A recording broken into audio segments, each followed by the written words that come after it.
চাঞ্চল্যকৰ অপহৰণ কাণ্ড নিচাসক্ত যুৱকে অপহৰণ কৰিলে এগৰাকী শিক্ষয়িত্ৰীক দক্ষিণ কামপুৰ গৰৈমাৰী আৰক্ষী থানাৰ মাত্ৰ 1 কিলোমিটাৰ নিলগৰ পৰা এগৰাকী ড্ৰাগছ মাফিয়া তথা নিচাসক্ত যুৱকে ব্ৰহ্মপুত্ৰ ভেলী একাডেমী শিক্ষয়িত্ৰী এগৰাকীক অপহৰণ কৰা ঘটনাই সমগ্ৰ গৰৈমাৰী অঞ্চল জোকাৰি গৈছে।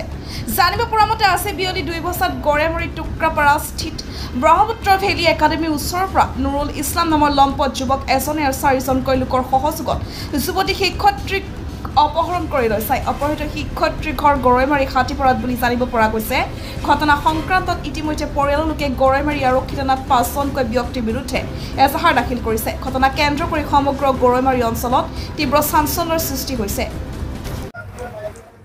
আজি মোৰ ভণ্টি ব্ৰহ্মপুত্ৰ ভেলী একাডেমীৰ বাইদেউ হয় বেছি তো স্কুল ছুটি হোৱাৰ পিছত বিদ্যালয়ৰ পৰা ঘৰত যোৱাৰ সময়ত আমাৰ গাঁৱৰে লম্পট যুৱক এটা নুৰুল ইছলাম পিতা ইব্ৰাহিম আলী আৰু তেওঁৰ লগতে পিতৃয়ে মিলি মোৰ ভণ্টিটোক অপহৰণ কৰি লৈ যায়। আগতে এই ল'ৰাটোৰ দ্বাৰা আমাৰ ভণ্টিৰ বিয়াৰ প্ৰস্তাৱ দিছিল, কিন্তু ল'ৰাটো চোৰ ড্ৰাগছৰ লগত জড়িত আৰু মদাহী, সেইকাৰণে আমি প্ৰস্তাৱটো প্ৰত্যাখ্যান কৰিছোঁ। সেই মৰ্মে আমাৰ প্ৰতিশোধ লোৱাৰ কাৰণে আমাৰ ভণ্টিটোক অপহৰণ কৰি লৈ গৈছে আৰু ফোন যোগে অপহৰণ কৰাৰ কথাটো আমি জনা নাই।